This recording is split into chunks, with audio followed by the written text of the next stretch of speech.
ini kita bisa bertemu kembali walaupun via online ya untuk melanjutkan pertemuan kita yang ke-6 untuk materi perilaku konsumen yang pada malam hari ini akan kita kaji termasuk faktor eksternal konsumen yaitu lingkungan keluarga ya.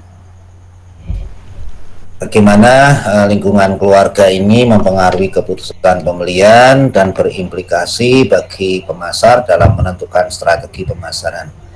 Jadi seperti biasa akan kita hubungkan antara keluarga, keputusan pembelian, dan strategi pemasaran. Ya, kita awali dari pemahaman mengenai keluarga. Ini ada beberapa istilah saja tentang keluarga ya.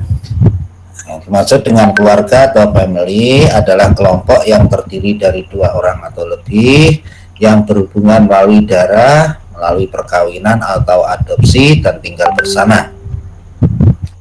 Ada orang tua, bapak ibu, ada anak ya. Dalam hal ini ada berhubungan melalui darah ataupun adopsi ya, kemudian tinggal bersama, itu adalah keluarga atau family. Di dalam keluarga ini ada istilah keluarga inti, yaitu kelompok langsung terdiri dari ayah, ibu, dan anak tinggal bersama. Kemudian ada keluarga besar, ya, mencakup keluarga inti, ayah, ibu, anak, ditambah kerabat lain, ya, mungkin keponakannya dan seterusnya, itu dalam tinggal bersama, itu keluarga besar, ya. Kemudian rumah tangga, yaitu dari semua orang baik yang berkerabat atau tidak yang menempati atau tinggal bersama serumah. Ya, mungkin ditambah pembantu, kalau ada anak kos ditambah anak kos ya. Ini namanya rumah tangga, ini istilah saja. Dan dalam hal ini tadi keluarga tadi tentu akan berpengaruh terhadap keputusan pembelian karena intensitas di dalam keluarga ini antar anggota keluarga, intensitas ketemunya itu frekuensinya sering ya, berinteraksi ya secara langsung itu sering. Nah, sehingga ketika terjadi interaksi itu tentu akan bisa saling mempengaruhi antara satu dengan yang lain anggota keluarga tadi, termasuk juga mengaruhi dalam keputusan pembelian.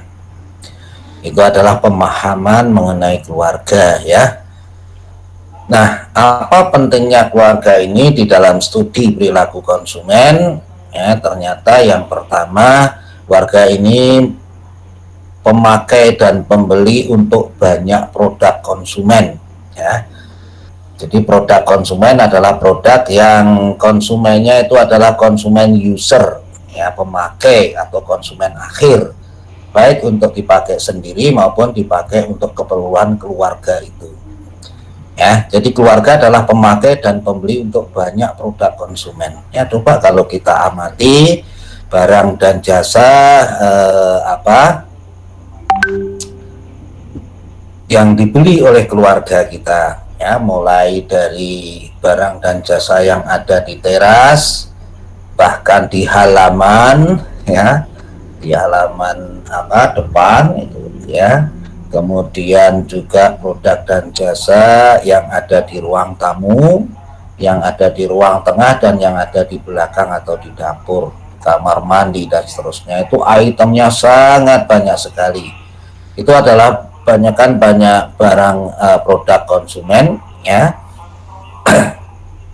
Dan di dalam pembeliannya banyak yang juga melibatkan keluarga ya, jadi artinya tidak diputuskan oleh satu orang ya, tetapi di antara barang-barang yang ada di dalam rumah itu ya, itu di dalam keputusan pembeliannya melibatkan keluarga, entah itu bapak, ibu, atau bahkan anak ya.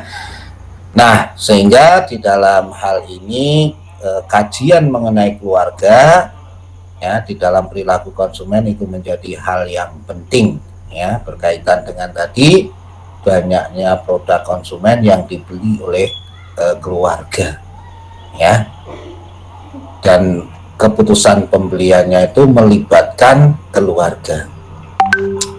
Kemudian pentingnya keluarga, kajian keluarga di dalam studi perilaku konsumen. Yang kedua adalah keluarga adalah pengaruh utama pada sikap dan perilaku individu. Ya, sikap dan perilaku individu itu sangat dipengaruhi oleh keluarga. Ya, ketika pembelian dibuat oleh individu, keputusan pembelian individu yang bersangkutan kemungkinan sangat dipengaruhi oleh anggota lain di dalam keluarga.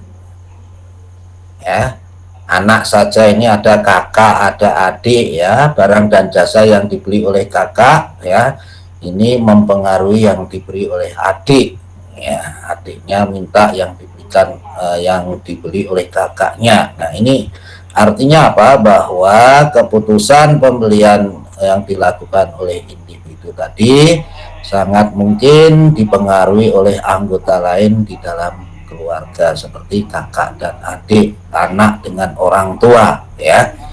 Karena di dalam keluarga tadi adalah pengaruh utama pada sikap dan perilaku individu.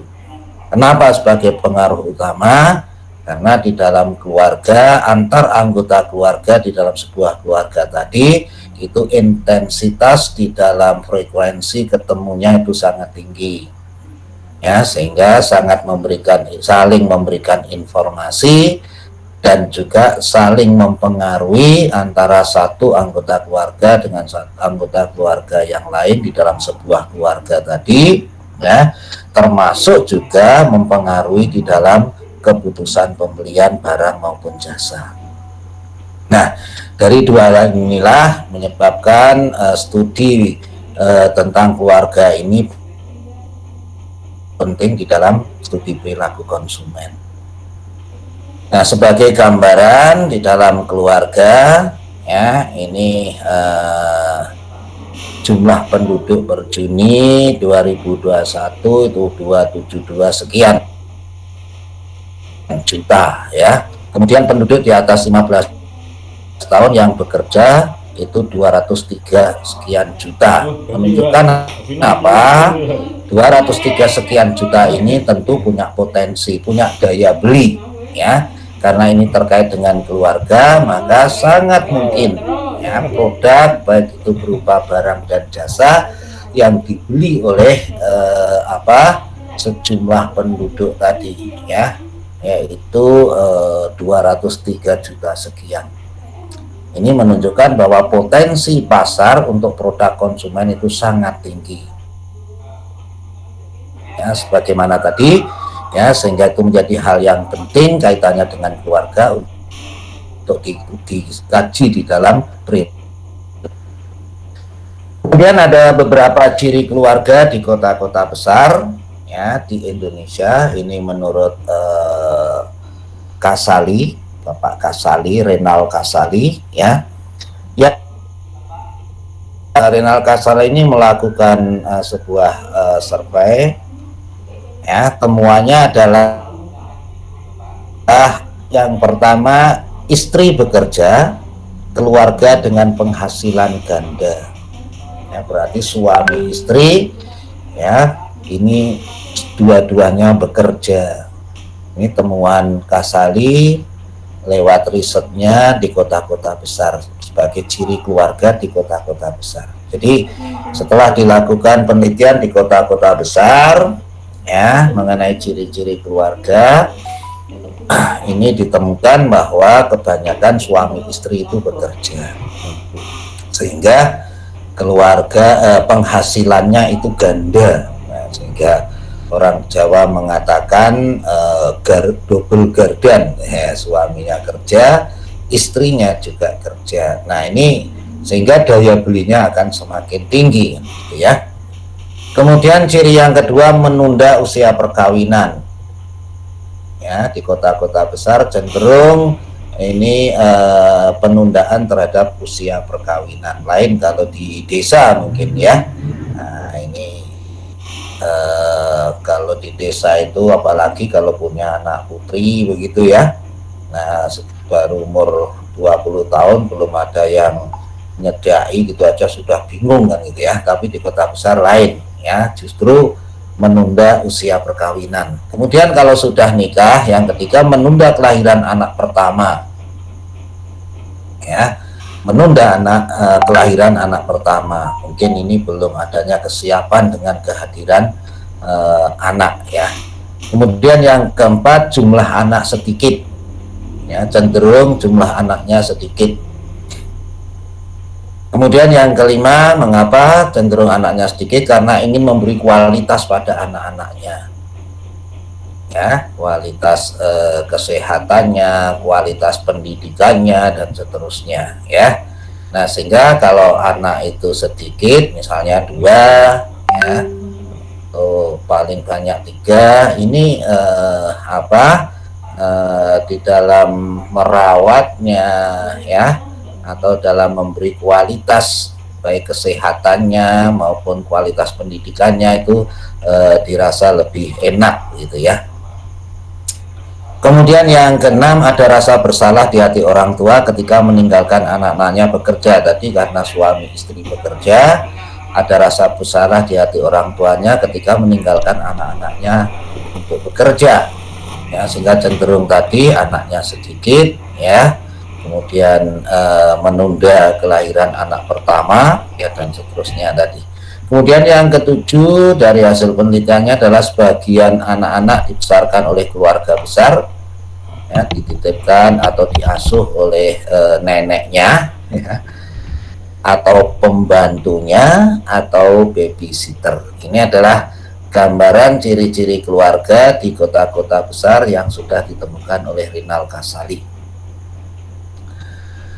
Nah, kemudian ada beberapa variabel yang mempengaruhi pembelian keluarga atau rumah tangga. Ya, variabel yang mempengaruhi pembelian keluarga atau rumah tangga. Yang pertama adalah usia kepala rumah tangga atau usia keluarga. Kepala keluarga. Ya. Artinya apa? Semakin tinggi usia kepala rumah tangga atau kepala keluarga, itu barang dan jasa yang dibeli ya, itu tentu berbeda begitu ya. Ketika semakin bertambah usia dari kepala keluarga atau kepala rumah tangga tadi, misalnya yang dulu tidak pernah memikirkan olahraga sehingga tidak membeli alat-alat olahraga, tetapi ketika semakin bertambah usia ya, tingkat kesehatannya menurun ya, kemudian harus ditopang dengan berolahraga walaupun olahraga yang sederhana. Nah, sehingga timbullah pembelian peralatan olahraga. Kemudian di semakin tinggi usia kepala rumah tangga dan kepala keluarga juga, ini semakin terganggu atau tingkat kesehatannya menurun ya, sehingga sering sakit misalnya. Nah, ini maka pembelian untuk obat-obatan ya dan lain sebagainya ini semakin meningkat. Jadi usia ini bisa mempengaruhi pembelian usia kepala rumah tangga atau keluarga, bisa mempengaruhi pembelian keluarga atau rumah tangga tersebut. Kemudian status perkawinan ini juga akan mempengaruhi pembelian ya, dibandingkan sebelum menikah dengan setelah menikah, itu barang dan jasa yang dibeli akan bisa berbeda. Ya, sebelum menikah nggak pernah terpikirkan untuk membeli peralatan rumah tangga, entah itu peralatan yang ada di ruang tamu, peralatan yang ada di ruang tengah, peralatan yang ada di dalam kamar, maupun peralatan yang ada di dapur dan kamar mandi. Ya, tapi status perkawinan setelah dia menikah, tentu barang-barang tadi ya akan perlu untuk dibeli ya, karena setelah menikah kemudian walaupun statusnya mungkin kontrak begitu ya, tetapi isi dari rumah tadi ya, nah itu meja kursi di ruang tamu ya, bed di tempat tidur ya, atau kebutuhan kamar mandi, kebutuhan dapur dan seterusnya, itu menjadi dipikirkan untuk dibeli. Jadi status perkawinan seseorang akan berpengaruh terhadap pembelian barang dan jasa. Jadi bisa dibedakan sebelum dan setelah menikah. Ini tentu barang dan jasa yang dibeli akan berbeda.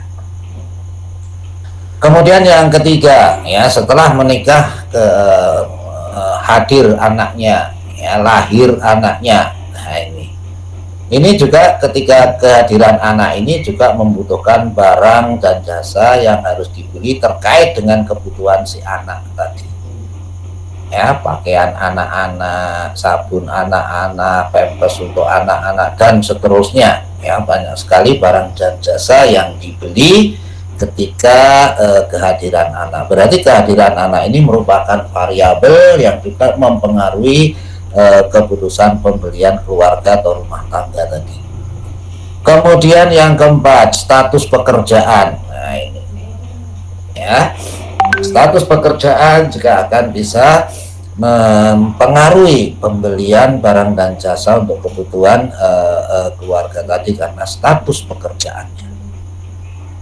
Ya, misalnya status pekerjaannya dia menjabat pimpinan di sebuah perusahaan, ya tentu butuh yang namanya mobil yang semula tidak membutuhkan, ya setelah status pekerjaannya dia sebagai pimpinan, ya maka perlu kebutuhan tentang mobil, membeli mobil. Ya, jadi usia kepala rumah tangga, status perkawinan, kehadiran anak, dan status pekerjaan ini merupakan variabel-variabel yang mempengaruhi keputusan pembelian di dalam keluarga atau rumah tangga tadi.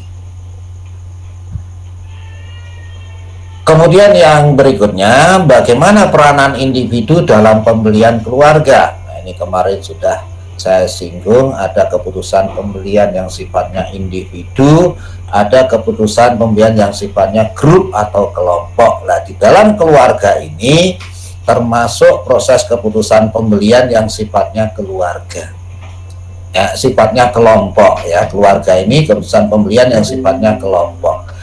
Dan di dalam kelompok atau grup atau keluarga tadi, ya itu masing-masing individu di dalam anggota keluarga tadi itu bisa mempunyai peran yang berbeda-beda.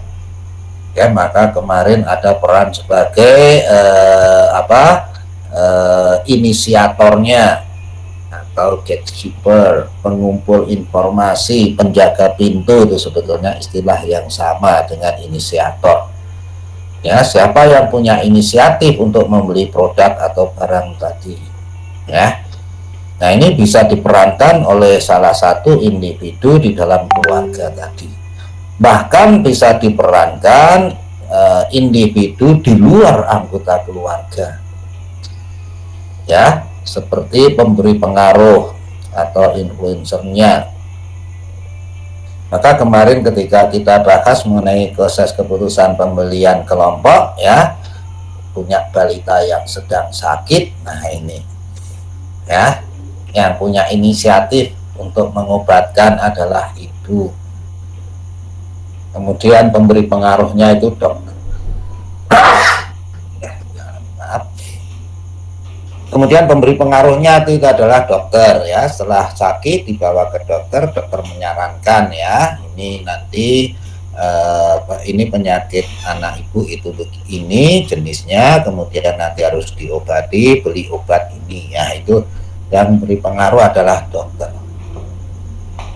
Kemudian pengambil keputusannya individu lain lagi, ya yaitu bapak dari anak yang sedang sakit, itu decidernya, ya. Kemudian yang membelikan resep dokter tadi sebagai buyer saja perannya, ya mungkin di rumah ada kakak dari bayi yang sakit yang sudah besar, disuruh ke apotik membelikan obat tadi sesuai dengan saran dari dokter. Kemudian setelah dibelikan obatnya, yang minum siapa? Balita yang sedang sakit, maka balita berperan sebagai user. Nah, dengan contoh tadi, maka keputusan pembelian keluarga itu diperankan oleh banyak orang, bahkan tadi adalah 5 orang, masing-masing orang perannya berbeda-beda. Ya, inisiatornya ibu, pemberi pengaruhnya dokter, pengambilan keputusan adalah ayah, ya, ayah dari balita yang sakit tadi. Kemudian bayarnya adalah kakak dari balita yang sakit, ya, membelikan saja. Kemudian yang minum obatnya adalah balita yang sedang sakit, sebagai perannya sebagai user, kakaknya sebagai buyer. Nah, ini. Jadi perannya berbeda-beda. Maaf sebentar ya.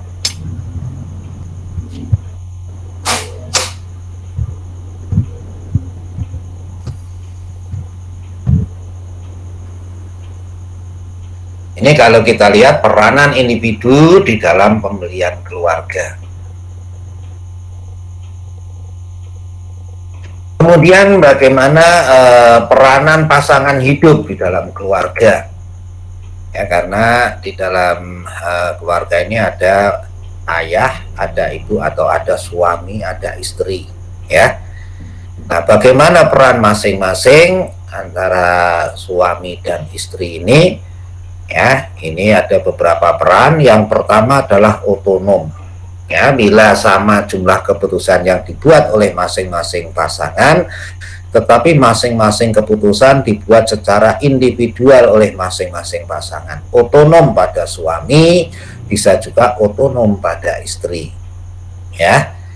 Ya, ini artinya otonom itu suami punya otonom untuk memutuskan barang dan jasa yang dibeli.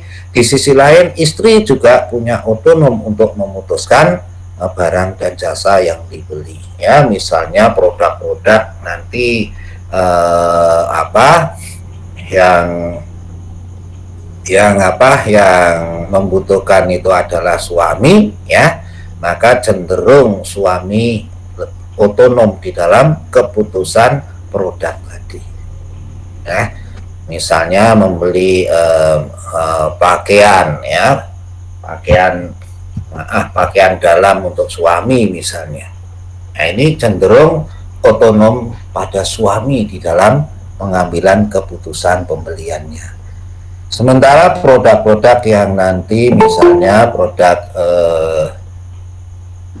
ada yang masuk. Ya, misalnya produk yang misalnya pakaian dalam untuk istrinya. Ya, ini lebih cenderung otonom untuk istri di dalam keputusan pembeliannya. Kemudian yang kedua, ya, peranan pasangan hidup di dalam keputusan pembelian, peranan suami yang lebih dominan. Ya. Jadi peran suami lebih dominan di dalam pengambilan keputusan. Ini bukan berarti artinya otonom oleh suami, tidak, ya. Tentu peran istri juga ikut berperan, ya, tapi yang lebih dominan di dalam keputusan pembelian itu adalah suami. Ya, misalnya mau membeli mobil, ya, mau membeli mobil, ya. Nanti mobil ini usernya adalah suami, yang menggunakan suami. Nah, ini tentu saja peran istri bukan tidak ada sama sekali, tetap ada, ya, tetapi lebih dominan untuk suami karena usernya itu nanti adalah suami. Sebaliknya yang ketiga, istri yang lebih dominan. Ya, sama-sama membeli mobil, ketika mobil nanti usernya adalah istri, itu lebih dominan istri di dalam pengambilan keputusan pembeliannya untuk mobil tadi, manakala usernya adalah istri, yang menggunakan mobil nanti adalah istri.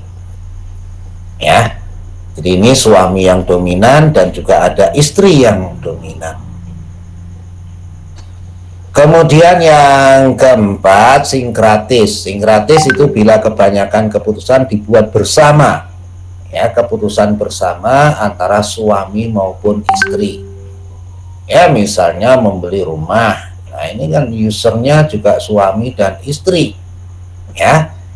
Nah, sehingga ini cenderung diambil keputusan secara bersama antara suami dan istri. Ya. Walaupun keputusan bersama ini nanti bisa kita lihat ya kecenderungannya bisa dilakukan dengan baik manakala ada persyaratan-persyaratannya. Tetapi untuk produk-produk yang nanti usernya itu adalah semua anggota keluarga, ya, itu semuanya bersama-sama ikut di dalam pengambilan keputusan dan tidak ada yang kelihatan mendominasi, ya, karena keputusan kesepakatan bersama itu adalah sinkratis. Kemudian pembuatan keputusan bersama dalam keluarga itu memungkinkan dalam situasi yang pertama, ketika tingkat risiko yang dirasakan dalam pembelian itu tinggi, maka kecenderungannya diambil keputusan bersama. Risiko apa? Risiko teknis, risiko apa ini, keuangan dan lain sebagainya. Ya, kalau risiko itu tinggi, maka cenderung untuk diambil keputusan bersama. Misalnya membeli rumah, membeli mobil yang nanti usernya adalah anggota keluarga, maka pembelian rumah maupun mobil ini termasuk resikonya tinggi di dalam pembelian tadi. Risiko keuangannya, harganya mahal, yang namanya mobil, yang namanya rumah, ya. Kalau menurut keluarga tadi adalah harganya mahal, maka di dalam membeli tadi harus nabung misalnya, ya, 5 tahun, ya, baru bisa membeli rumah, atau 10 tahun baru bisa membeli rumah. Itu menunjukkan risiko keuangannya tinggi. Kemudian juga membeli mobil, ya, nah ini juga risiko keuangannya tinggi. Kalau membeli mobil itu harus nabung sekian tahun, ya, itu artinya risiko keuangannya tinggi, maka cenderung untuk diambil keputusan secara bersama. Ketika tingkat risikonya tinggi, beli mobil risiko teknisnya juga tinggi. Kalau mampunya membeli mobil second misalnya, ini risiko teknisnya tinggi, ya, baru dibeli dipakai sebulan atau setengah bulan rusak, risiko teknis, padahal harganya menurut keluarga tadi adalah tinggi. Nah, maka supaya tidak terjadi hal-hal yang tidak diinginkan di kemudian hari, harus kesepakatan bersama. Ya, kalau misalnya istrinya tidak sepakat membeli mobil yang itu, dipaksakan suaminya, setelah dipakai seminggu rusak, nah istrinya bisa nyukurin kan gitu, ya, oh kemarin kan saya sudah bilang bla bla bla bla bla. Nah, ini akan mungkin terjadi. Maka kalau sudah diputuskan secara bersama, hal semacam itu tidak akan terjadi. Jadi lebih memungkinkan dalam situasi yang pertama, tingkat risiko yang dirasakan dalam pembelian itu tinggi, cenderung untuk diambil keputusan bersama. Kemudian yang kedua, ketika keputusan pembelian penting untuk keluarga, mau membeli mobil, kalau dirasa pembelian mobil itu penting untuk kebutuhan keluarga, ini cenderung diambil keputusan bersama. Ya, mobil yang mana yang nanti akan kita beli untuk kebutuhan keluarga, misalnya untuk belanja, ya, kemudian untuk ke kantor, kemudian untuk rekreasi bersama. Nah, ini menjadi keputusan pembelian keputusan diambil bersama manakala pembelian tadi adalah penting untuk kebutuhan. Kemudian yang ketiga adalah ketika ada sedikit tekanan waktu. Mohon maaf Pak, suaranya kurang jelas Pak. Ya, terima kasih, tunggu sebentar ya.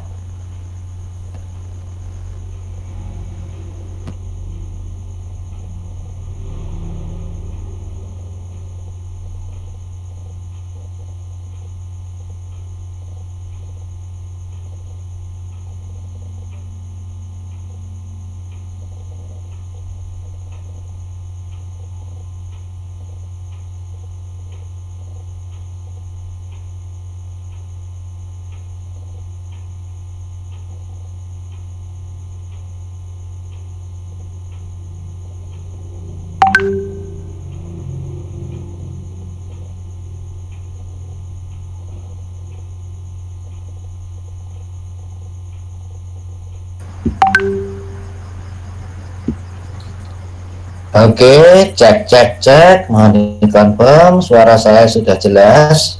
Sudah Pak. Sudah Pak. Ya, saya lanjutkan. Terima kasih. Kemudian poin yang ketiga, ketika ada sedikit tekanan waktu atau tersedia cukup banyak waktu.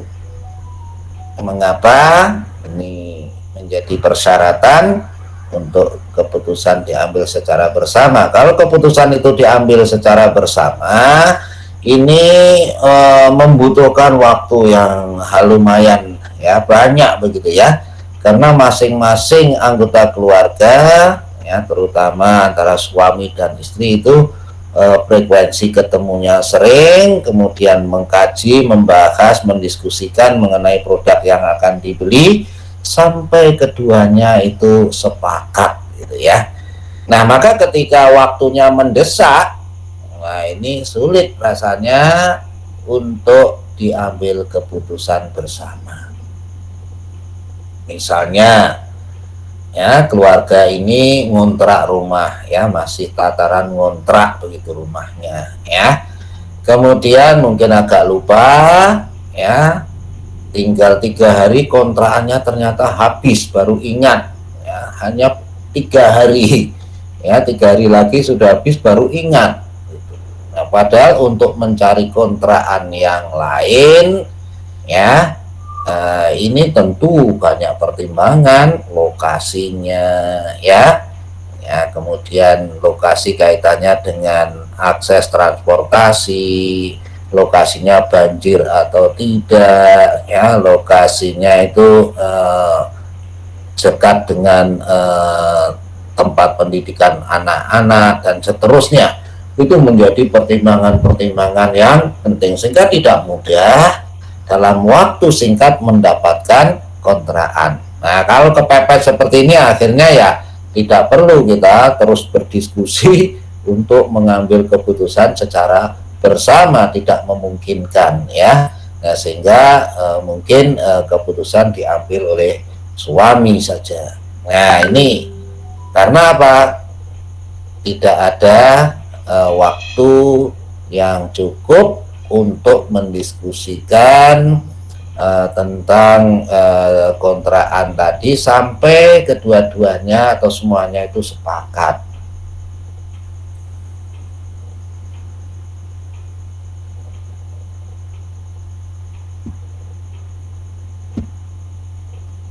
Ya, kemudian yang keempat ya, untuk kelompok demografi tertentu pembuatan keputusan bersama ini sedikit kemungkinannya terjadi pada kelompok sosioekonomi yang lebih tinggi. Jadi untuk kelompok sosioekonomi yang tinggi ini biasanya sulit untuk mengambil keputusan secara bersama. Ya. Jadi kalau misalnya butuh mobil yang nanti untuk istri, serahkan istri aja. Nah, ini sosioekonominya tinggi.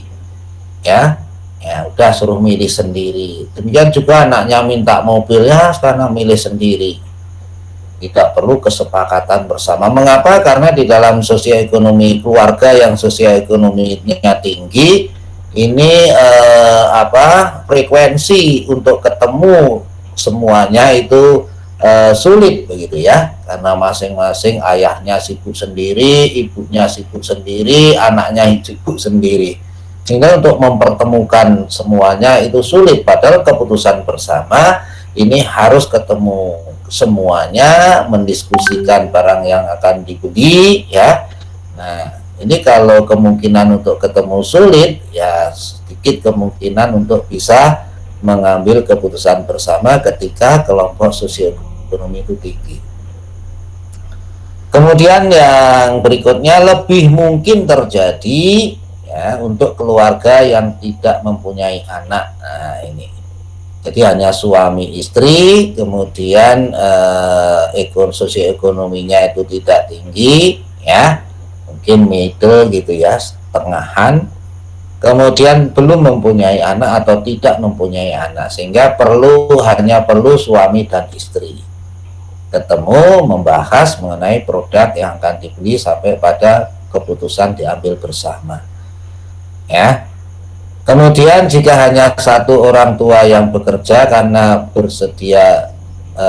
tersedia lebih banyak waktu, nah, ini lebih mungkin untuk diambil keputusan bersama karena istrinya hanya ibu rumah tangga, sehingga frekuensi ketemu antara suami dan istri ini lebih mudah gitu ya, dan juga lebih tersedia banyak waktu sehingga sangat mungkin terjadi untuk mengambil keputusan bersama. Kemudian dalam rumah tangga yang pendapatan rendah, nah ini cenderung istri lebih dominan di dalam pengambilan keputusan, ya, pembelian barang. Karena biasanya kalau berpendapatan rendah, keluarga yang berpendapatan rendah ini, nah ini biasanya yang suruh ngatur itu istrinya. Wes bu, cukup cukup ini, kan susah itu.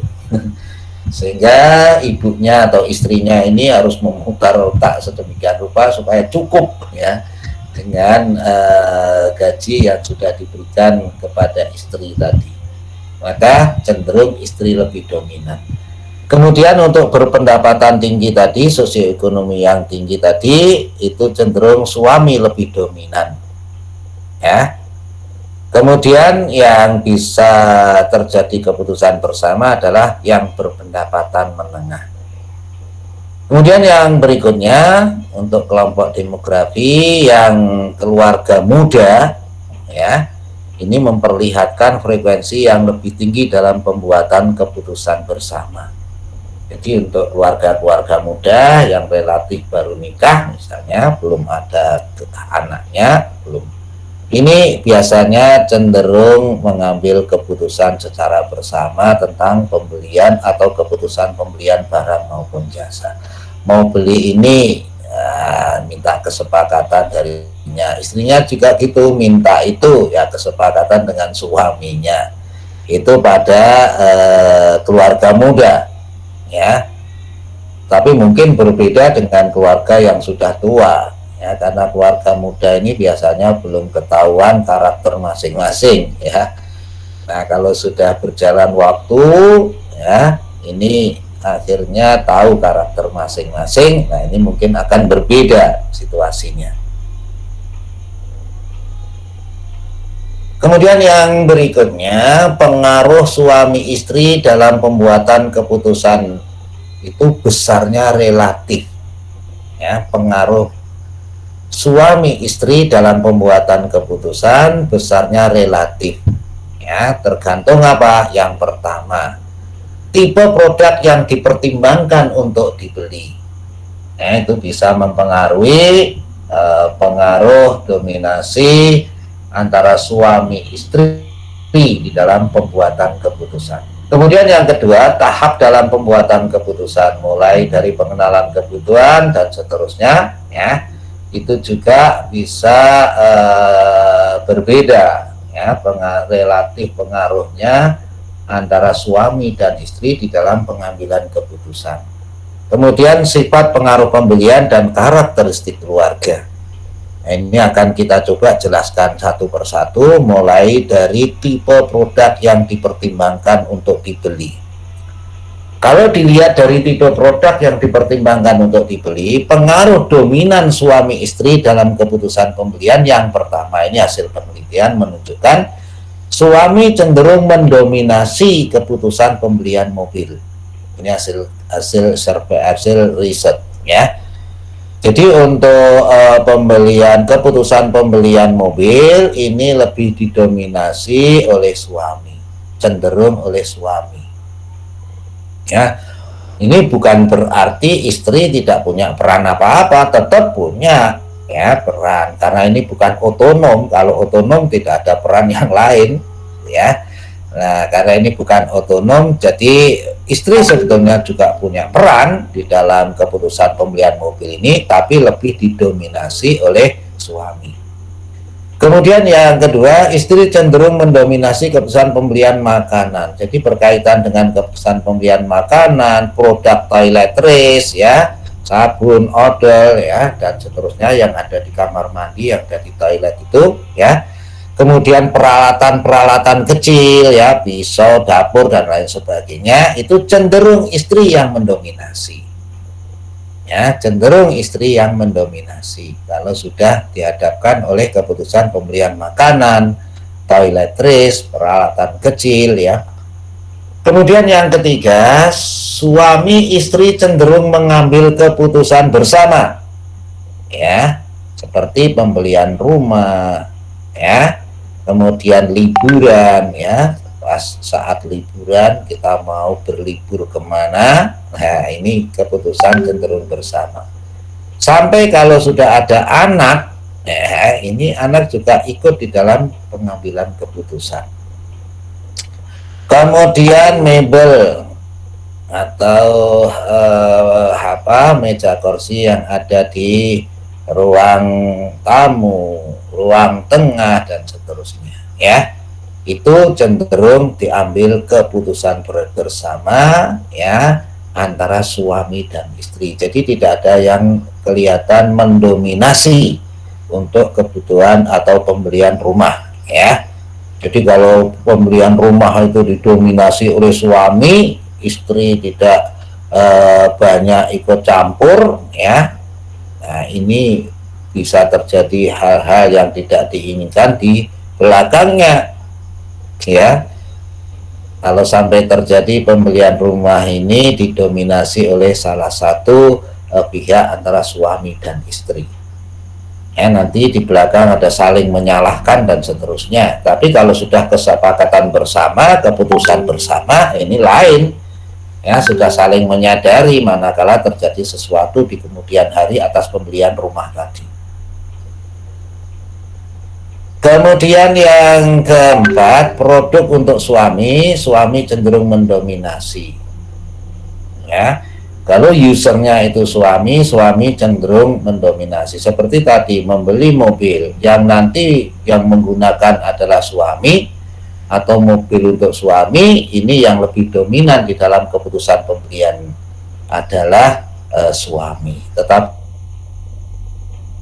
usernya ya, maka lebih cenderung istri yang dominan di dalam keputusan pembelian. Sekali lagi, dominan ini tidak berarti mutlak untuk suami kalau itu produk yang usernya suami ya, tetapi peran istri masih ada ya, tetapi oleh suami. Kemudian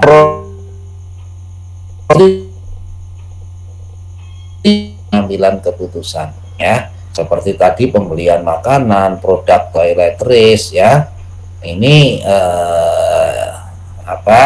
istri cenderung lebih dominan. Atau misalnya pakaian yang nanti usernya adalah istri, maka keputusan model, keputusan tren warna, keputusan bahan dan seterusnya di dalam pakaian tadi cenderung didominasi oleh istri. Ini hasil riset ya, menunjukkan. Artinya apa? Tipe produk yang akan dipertimbangkan untuk dibeli itu bisa relatif ya, dominasi peran antara suami dan istri. Ada yang didominasi oleh suami dan ada yang didominasi oleh istri.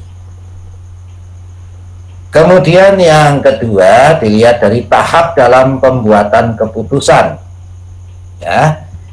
Nah, ini dibedakan ya. Kalau tahap dalam pembuatan keputusan, ini pengaruh suami atau istri mungkin bervariasi menurut tahapan dalam pembuatan keputusan. Artinya tahapan yang berbeda ya, ini perannya ya, ini juga berbeda ya, dominasi perannya juga berbeda. Ini ditemukan oleh Davis ya, ini juga dari hasil riset beliau ya. Jadi pengaruh suami istri ini dipelajari dalam 3 fase keputusan. Yang pertama, pengenalan masalah atau kebutuhan. Dalam fase keputusan pembelian kan ada 5 tahapan itu ya. Nah, ini Kate Davis menemukan khususnya pada fase 1, 2, 3 ini ya. Pengenalan kebutuhan, pencarian informasi, dan pengambilan keputusan akhir. Ya. Nah, temuannya seperti apa? Yang pertama, mulai dari pengenalan masalah, pengenalan kebutuhan, sampai dengan pencarian informasi, ini untuk kebanyakan produk didominasi oleh suami. Ya, dalam hal pengenalan masalah atau kebutuhan dan pencarian informasi, lebih didominasi oleh peran suami untuk kebanyakan produk. Ya. Kemudian mulai dari pencarian informasi sampai keputusan pembelian akhir, ini untuk kebanyakan produk, keduanya mempunyai pengaruh yang sama, tidak ada yang kelihatan dominan. Ya, jadi dalam hal mulai dari pencarian informasi sampai keputusan akhir, ini keduanya mempunyai pengaruh yang sama, tidak ada yang nampak lebih dominan antara suami maupun istri. Kemudian yang ketiga, kalau dilihat dari sifat pengaruh pembelian, ya, sifat dari pengaruh pembelian. Nah, ini dibedakan peran suami istri, ya, dari sifat pengaruh pembelian, yaitu dilihat dari peran instrumental dan ada peran ekspresif. Peran instrumental adalah peran yang berkaitan dengan aspek keuangan, karakter performansi produknya yang akan dibeli, dan sifat fungsional lain, ya, seperti kondisi pembelian. Gampangannya, peran instrumental itu keputusan tentang anggarannya, budgetnya berapa. Kalau mau beli mobil misalnya, itu keputusan tentang budgetnya berapa, yang kira-kira harganya berapa, 200 juta atau 250, ya. Kemudian kapan melakukan pembelian, minggu depan, bulan depan, ya. Kemudian spesifikasi produknya, ya, yang cc-nya berapa, yang bahan bakarnya itu bensin atau solar, ya, penggeraknya depan atau belakang, dan seterusnya. Itu adalah spesifikasi produk, ya, itu terkait dengan peran instrumental. Nah, peran instrumental ini lebih dominan pada suami, ya. Jadi kalau mau beli mobil yang anggarannya berapa, budgetnya berapa, yang harganya yang terjangkau itu berapa, ini lebih pada suami yang dominan. Kemudian kapan kita mau beli, yang spesifikasi produknya, mobil yang seperti apa yang akan kita beli, ya, ini terkait dengan peran instrumental dan itu lebih dominan pada suami. Nah, ini kalau dilihat dari sifat dari pengaruh pembelian. Kemudian yang kedua juga ini peran ekspresif, ya. Nah, ini gampangannya terkait dengan keputusan tentang warna, ya. Kemudian tentang desain interior eksteriornya, ya. Kemudian modelnya dan seterusnya, ya, itu lebih pada istri yang dominan. Tetapi kalau sudah bicara peran instrumental, itu yang dominan suami. Jadi kalau mau membeli mobil, ya, keluarga suami istri itu mau beli mobil yang berkaitan dengan peran instrumental, ya, keuangan, aspek keuangan atau yang harganya berapa, ya, yang karakter performansinya seperti apa, yang cc-nya berapa, itu karakter performansinya, bensin atau diesel, ya, dan seterusnya, itu karakter performansinya, itu lebih pada suami. Tetapi kalau sudah dihadapkan pada peran ekspresif, yang warnanya apa, yang desainnya seperti apa, interiornya, eksteriornya yang seperti apa, itu lebih didominasi oleh istri. Nah, ini kaitannya dengan sifat dari pengaruh pembelian. Kemudian yang berikutnya bisa kita lihat, kalau dilihat dari karakteristik keluarga. Nah, karakteristik keluarga secara umum, suami lebih dominan dalam keputusan pembelian ketika, ya, tingkat pendidikan suami lebih tinggi dibandingkan dengan istri. Kalau tingkat pendidikan suami lebih tinggi dibandingkan dengan istri, maka suami lebih dominan. Tetapi ini bisa terjadi yang sebaliknya, ketika pendidikan istri lebih tinggi dibandingkan dengan suami, bisa juga terjadi istri lebih dominan di dalam pengambilan keputusan pembelian barang maupun jasa. Kemudian yang kedua, ketika pendapatan dan status pekerjaan suami lebih tinggi dibandingkan dengan istri, maka cenderung suami lebih dominan di dalam pengambilan keputusan pembelian barang maupun jasa. Dan ini bisa juga terjadi sebaliknya, ketika pendapatan dan status pekerjaan suami lebih istri ya, jadi pendapatan dan status pekerjaan istri lebih tinggi dari suami. Ini bisa juga terjadi sebaliknya, justru istri yang lebih mendominasi di dalam keputusan pembelian. Kemudian yang ketiga, ketika istri tidak bekerja, yang bekerja hanya suami, maka cenderung suami yang lebih dominan di dalam mengambil keputusan. Tetapi kalau terjadi sebaliknya, justru yang kerja itu adalah istrinya, suaminya tidak bekerja, ya, kan ada itu, banyak itu ya. Nah ini justru terjadi sebaliknya ya, karena yang bekerja istri, suaminya tidak bekerja, maka yang lebih dominan di dalam pengambilan keputusan pembelian itu adalah istri. Kemudian pasangan berada dalam tahap awal rumah tangga atau keluarga muda ya. Ini secara umum lebih didominasi oleh suami ya, walaupun tadi sempat juga ditemukan bahwa untuk keluarga muda itu cenderung mengambil keputusan bersama kan, gitu ya. Ini adalah karakteristik keluarga ya, sehingga sudah empat-empatnya dijelaskan ya. Jadi tipe produk yang dipertimbangkan untuk dibeli itu akan mempengaruhi dominasi relatif peran antara suami dan istri. Kemudian tahap dalam pembuatan keputusan, sifat pengaruh pembelian, dan karakteristik keluarga.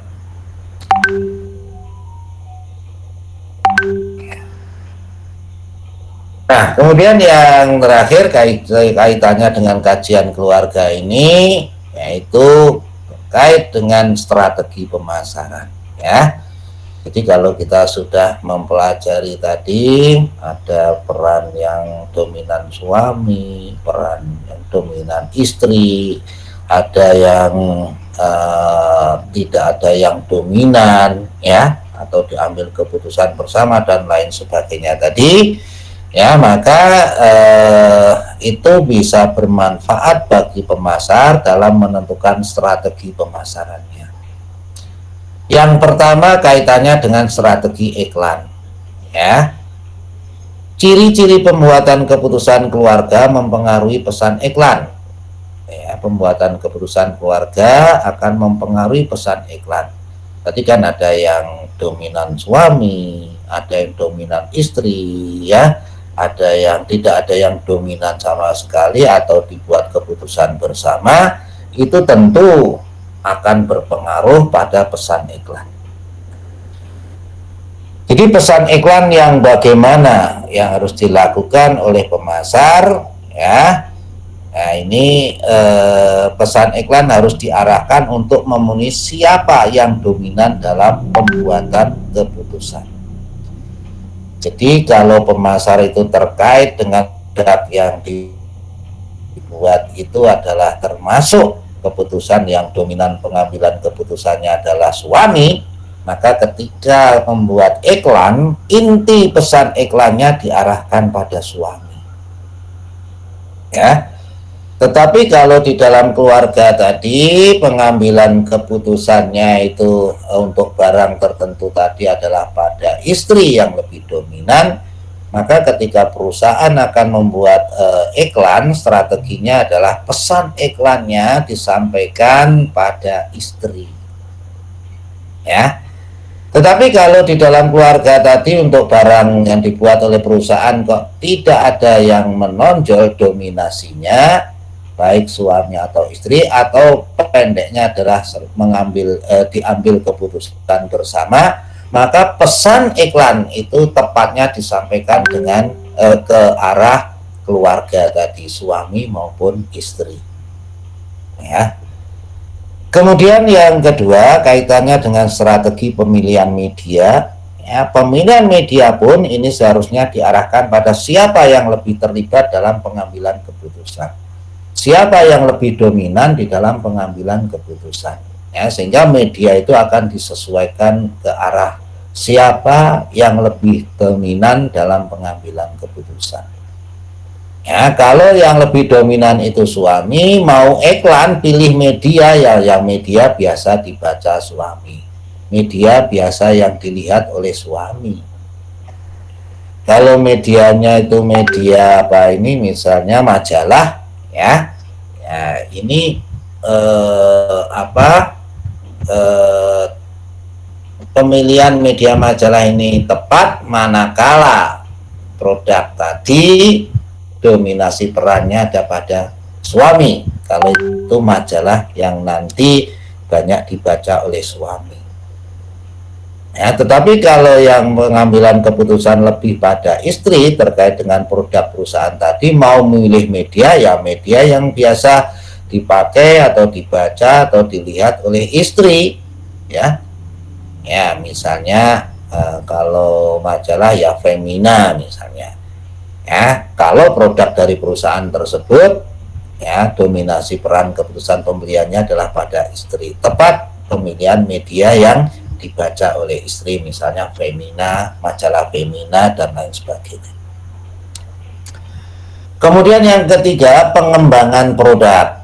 Ya, apakah produk itu dikembangkan untuk satu anggota keluarga saja atau justru meliputi seluruh keluarga? Ya, misalnya kebetulan perusahaan ini produknya adalah mainan anak-anak. Pengembangan produknya itu ke arah mana yang tepat? Apakah selera anak menjadi dasar untuk pengembangan produknya, atau selera orang tuanya? Ya, ini yang tepat justru adalah selera orang tuanya untuk pengembangan produk. Ya, terutama ibu, ini pengaruhnya lebih besar. Ya, sehingga kalau perusahaan itu industri mainan anak-anak mau mengembangkan produknya, maka orientasinya adalah pada selera keluarga, terutama pada selera ibu. Nah, ini untuk pengembangan produk. Jadi pesan iklan atau iklannya, medianya, pengembangan produknya. Kemudian yang keempat, di dalam penetapan harga, strategi harganya bagaimana? Ya. Jadi strategi harga mungkin juga dipengaruhi oleh identifikasi pembuat keputusan.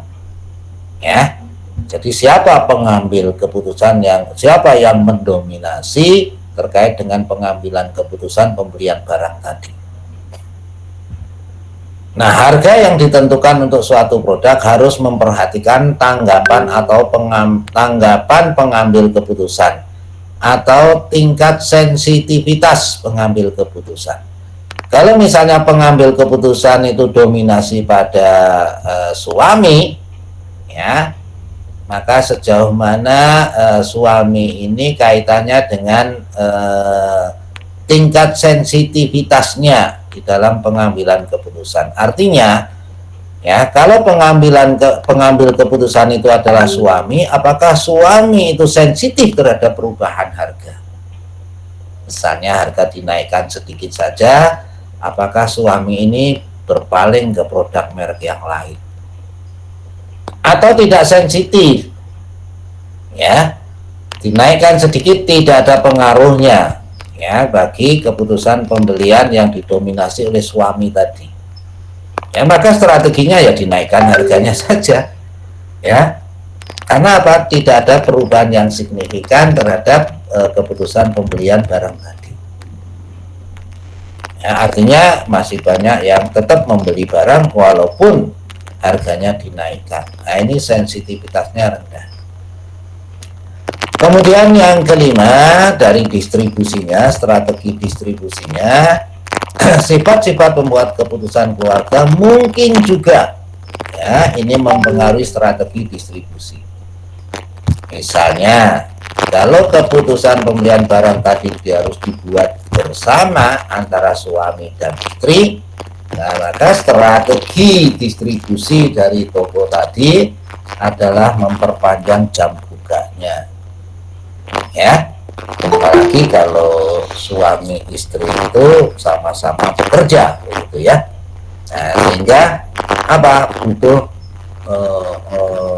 jam-jam yang misalnya tengah malam, suami istrinya bekerja, ya, pagi berangkat, pulangnya sudah sore menjelang malam, sudah capek tidur dulu kan gitu ya. Kemudian hilir bangun, nah baru sadar mau belanja gitu ya. Nah, ternyata tidak ada toko yang buka, nah, jadi belanja kan.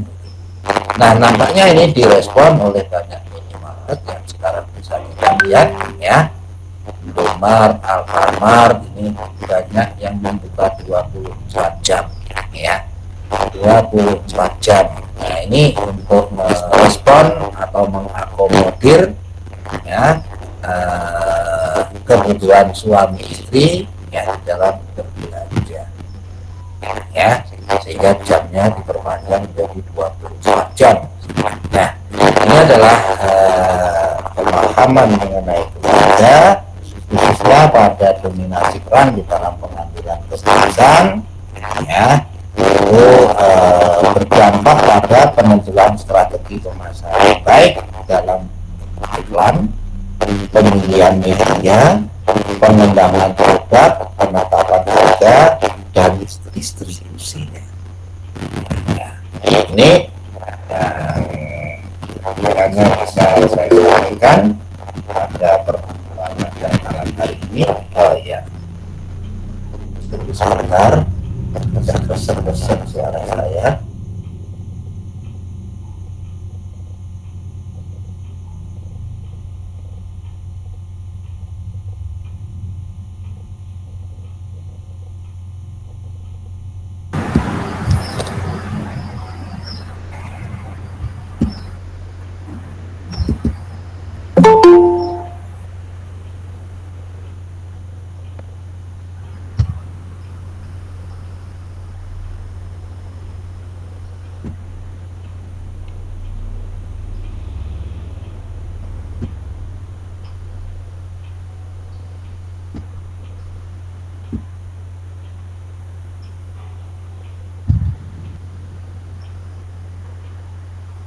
Oke, cek suara saya sudah bisa diterima dengan baik. Sudah, Pak. Terima kasih. Jadi ini yang perlu saya sampaikan pada malam hari ini kaitannya dengan keluarga, keputusan pembelian, dan strategi pemasaran. Ya, mungkin ada yang ditanyakan, saya persilahkan. Saya Pak mau bertanya Pak, izin Pak. Ya silakan Mas Wisat Anggoro. Ya. Ya, jadi Bapak sudah menerangkan siapa sekiranya sosok yang mengambil tahapan ataupun langkah akhir ya di dalam memutuskan untuk keluarga. Itu kan berdasarkan sumber pendapatnya paling besar, begitu nggak Pak? Atau misalnya kalau misalnya saya mau punya istri, terus istri saya gaji lebih tinggi tapi saya mengambil keputusan, nah itu boleh nggak Pak ya kira-kira ya? Nah, ya boleh-boleh saja ya. Tetapi yang saya sampaikan ini hasil temuan riset ya. Ternyata kebanyakan apa? Kalau yang istrinya yang bekerja, suaminya tidak bekerja, atau penghasilan istri justru lebih banyak dari penghasilan suami, atau pendidikan dan seterusnya tadi, ternyata pengambilan keputusan lebih didominasi oleh istri. Tapi sekali lagi ini bukan berarti suami tidak punya peran apa-apa ya, tetap punya peran, tapi yang mendominasi di dalam pengambilan keputusan adalah lebih istri ya. Nah, tapi kalau misalnya Anda atau sebuah keluarga suaminya yang ngambil keputusan walaupun tingkat pendidikan, tingkat penghasilannya lebih rendah, tidak ada masalah ya. Asal di situ tidak terjadi hal-hal yang tidak diinginkan ya. Kalau misalnya terjadi pertengkaran antara suami dan istri, ya ini juga jangan sampai terjadi seperti itu ya. Ya mungkin yang lebih dominan tetap pada istri ketika situasinya pendapatan istri, pekerjaan istri, pendidikan istri jauh lebih tinggi daripada suami. Jadi yang saya sampaikan ini berdasarkan hasil riset gitu loh ya. Kebanyakan ditemukan seperti yang saya sampaikan tadi. Ini Mas Wisat Anggoro seperti itu ya. Saya dipahami? Siap, bisa Pak. Oke, mungkin ada yang lain atau yang ditanyakan yang lain, silahkan.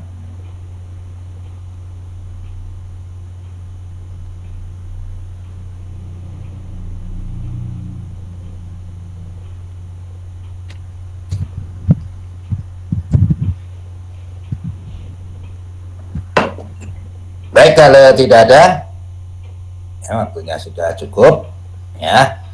Nah, ini ada tugas lagi ya, ini nanti bisa Anda, ini sudah saya share lewat SIM ya, di materi itu, di akhir materi ada tugas ini ya. Ya, berilah contoh produk yang dibeli oleh keluarga saudara, barang dan jasanya bebas ya. Kemudian barang tersebut melalui keputusan bersama, yang dibeli oleh keluarga dengan melalui keputusan bersama ya. Kemudian Anda jelaskan bagaimana proses keputusan pembeliannya serta bagaimana peran masing-masing anggota keluarga ya. Jadi katakan mau rekreasi bersama keluarga. Nah, ini tentu tadi sesuai dengan hasil penelitian adalah keputusan diambil bersama. Nah, kalau ini di dalam keluarga Anda terjadi seperti itu, keputusan diambil bersama. Nah, perannya masing-masing itu seperti apa ya? Ayah berperan apa, ibu berperan apa, Anda atau anak berperan sebagai apa, dan seterusnya. Nah, ini yang saya maksud, beri contoh produk yang dibeli oleh keluarga saudara, barang dan jasanya bebas ya, tetapi dalam hal ini keputusan pembeliannya diambil secara bersama. Itu kesepakatan bersama, tidak ada yang kelihatan menonjol dominan gitu ya. Kemudian jelaskan bagaimana proses keputusan pembeliannya serta bagaimana peran masing-masing anggota keluarga.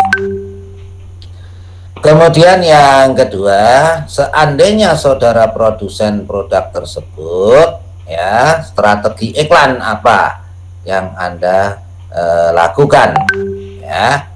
Khususnya strategi iklan ini berkaitan dengan pesan iklan ditujukan kepada siapa. Yang paling tepat itu pesan iklan itu ditujukan kepada siapa. Nah, ini adalah tugas ya. Kemudian Anda ketik ya, diupload lewat SIM di portal tugas. Paling lambat ya, saya kasih waktu 24 jam lah ya, 24 jam.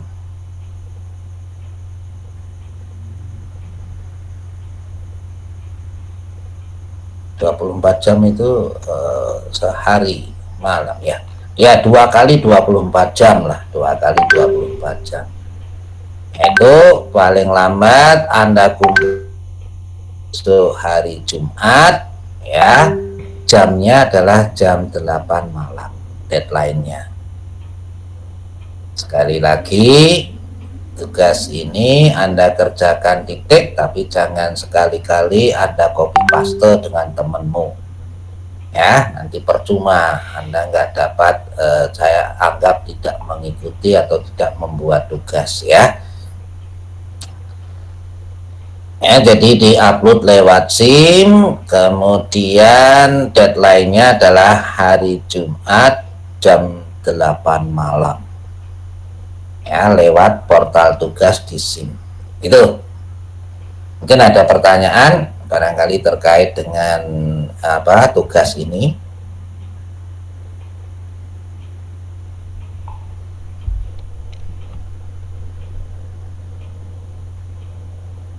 Jadi saya tidak akan menerima yang lewat email ya, karena waktunya cukup panjang, 2 kali 24 jam ya, sehingga tidak ada alasan saya mau pas mau ngupload waktunya sinyalnya ya, sinyalnya pas rusak, listriknya pas mati dan seterusnya ya, sehingga izinkan mengirim lewat email biasanya kan gitu ya. Saya akan tidak menerima lewat email ya, sehingga sedini mungkin Anda bisa mengupload ketika sudah jadi, jangan mepet-mepet ya, sehingga ada antisipasi manakala terjadi hal-hal yang tidak diinginkan, apakah itu listrik mati, apakah sinyalnya baru drop dan lain sebagainya ya.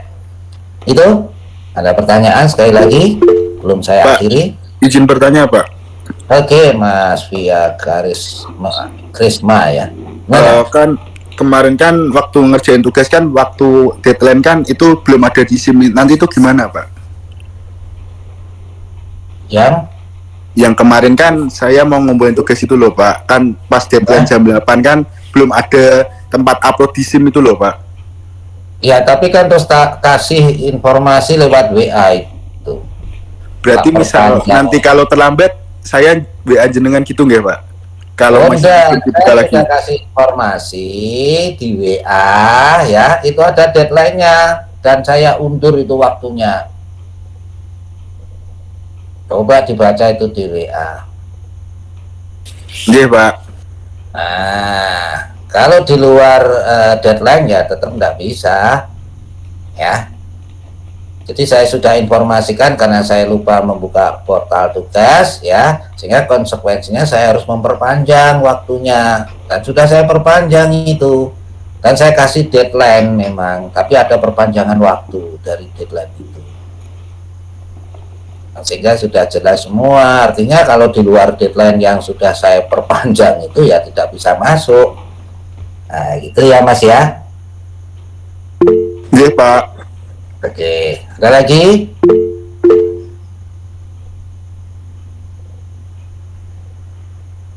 Baik, kalau tidak ada, terima kasih atas kebersamaannya, kehadirannya, perhatiannya. Mudah-mudahan sedikit yang saya sampaikan bisa menambah wawasan dan pengetahuan saudara dan bisa memahami dengan baik. Saya akhiri pertemuan pada malam hari ini dengan bacaan Alhamdulillahirabbil alamin. Wassalamualaikum warahmatullahi wabarakatuh. Waalaikumsalam. Terima kasih ya, Pak.